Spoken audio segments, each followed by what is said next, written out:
ఏ తెల్ల తెల్లని పాలధారలల్ల పల్లె తెల్లారుతుంటదిరా గుళ్ళోని గంటలు కాడెట్ల మెడలోన జంటగా మోగుతూ ఉంటాయిరా నాగలి భుజాన పెట్టుకుంటే దోస్తులు చెయ్యేసినట్టేరా కొట్టు గోదా పక్కన ఉంటే కొండంత బలగం ఉన్నట్టురా చల్లగాలి మోసుకొచ్చెరా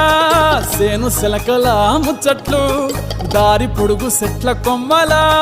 రాలుతున్న పూల సప్పట్లు గట్టి మోపులు కాల్వ కట్టులు చెమట సుక్కల్లో తడిసిన ఈ మట్టి గంధాల పల్లెటూరు